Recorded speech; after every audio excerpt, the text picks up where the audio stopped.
Good morning. I am going to be making homemade almond milk in my Pampered Chef Deluxe blender. Just a quick hello. Let's see if I can turn it without being too crazy. Good morning, my name's Elisa. So here's what I'm planning on doing. I have my almonds that have soaked overnight in a cup of water. They've fattened up. So the first thing I need to do is to strain them out and then rinse. So let's go ahead, rinse them off nicely. Okay. Should be good. I think I may just put the blender over here so I don't make such a mess. Now you can see I already have, it's not quite up to the 5-cup mark. When I measured 5 cups with my measuring cups, it fell shortly below this, and since this is my first time doing milk, I'm just going to go ahead and let that stand, but it looks like I could probably just put water in here and go up to this line that says 5 cups. I don't know if you can see that, but the cup measurements are all right here. But because I pre-measured in my other measuring cups, I'm just going to let that be. Okay, so I'm moving my blender over here so it won't be quite as messy putting my nuts in, and my hands are clean, just so you know. So I'm just gonna put all my soaked nuts right into the blender. This is so easy. And because my husband and I drink unsweetened almond milk, we've been drinking it for years. I mean, years and years and years, back from when it was even hard to find. Now it's so easy to find. So I'm pretty excited because we go through a lot of almond milk. We use it for cooking, we use it for just everyday drinking, and we go through it really fast. So I'm hoping that this will be as easy. All right, let's see if I can do this one-handed, guys. Sorry. There we go, setting on here nicely. So the next thing I'm going to do is I'm going to put my glasses on so I can read. All right, so I've got my glasses on and got my little handy dandy finger towel here. Okay, so I'm going to put the lid onto the machine, and to do that you just put it in front of these little notches, as you can see there. There's what goes into it, and then just boom, lock it in place, and you hear the cute little jingle it makes when it does that. So now the next thing I'm going to do is select my alt milk setting, which is right there. And if you don't know how to do this yet, you've got this round button on the front of your Pampered Chef. So you turn it. It goes from custom blend to custom heat. The next thing it goes to is smoothie, and then alt milk. So there it is. And you've got a grind feature, you've got a heated wash feature, which this heated wash is amazing. You got soup, puree, sauce, and jam. And then you can also have just blend and kind of control it a little bit. But for now, we're doing the alt milk. So all I'm going to do is push it in. You hear the little warning beep that it's about to go. And I'm just going to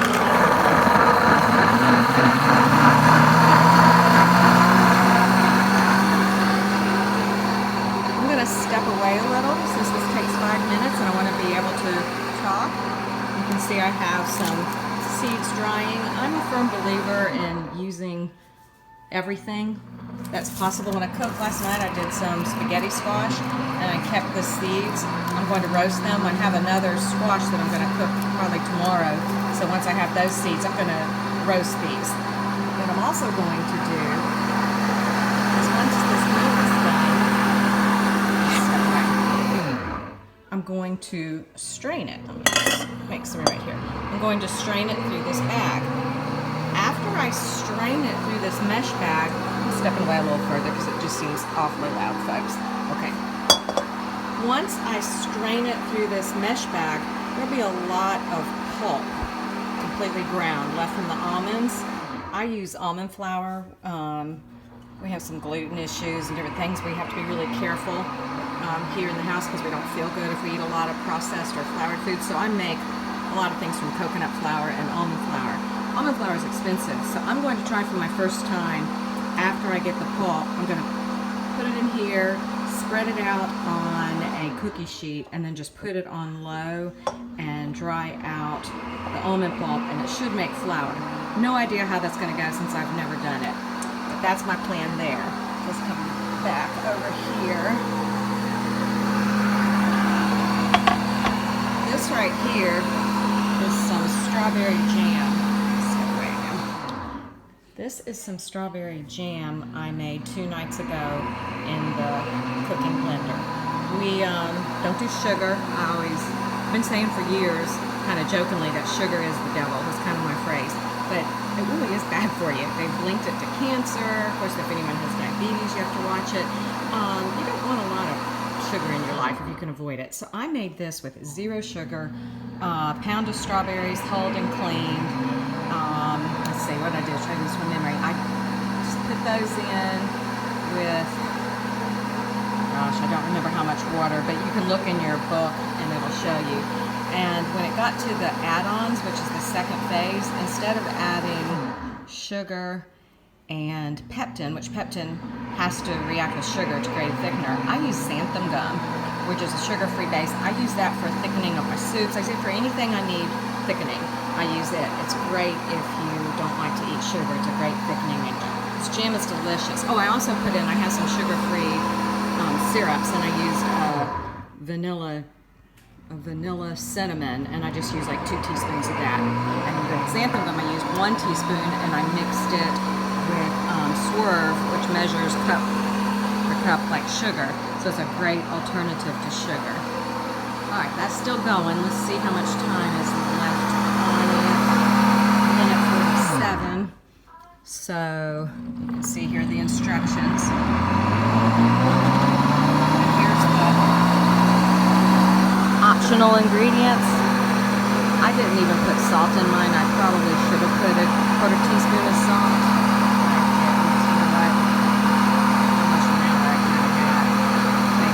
I'm going to do it without. It'll be fine. There's no salt in these almonds. I buy them bulk. I bought bulk raw almonds. It's going to my pantry. Where am I? Yeah, here they are. I bought these at Publix. They're just bulk raw. They were $9.99 a pound. I bought a little over a pound. You only use a cup to make your milk, so hopefully they'll last a while. You can see here's all my alternate flours. There's my almond flour. I've got another bag back there. Here's my coconut flour. Here's a Swerve confectioners. I've got monk fruit sweetener. I've got liquid stevia. I've got all kinds of alternatives. Here's my stevia. This is a great product. You can use it for baking. It's not this one right here. This I get at Walmart. It's their Great Value brand, so I don't recall the price, but it's a really good price. It measures cup per cup, just like sugar. So it's great for baking if you want to get rid of sugar. This is something, here's a Truvia. It's also a good alternative. I had purchased this. This is for baking. So I use this sometimes when I'm baking, like if I want to make sugar-free brownies or cupcakes or something. So I've got all kinds of great alternatives. I also have some cool stuff if you don't want to do carbs. This palmini, it's hearts of palm linguine, and it's delicious. Okay, looks like we're done here.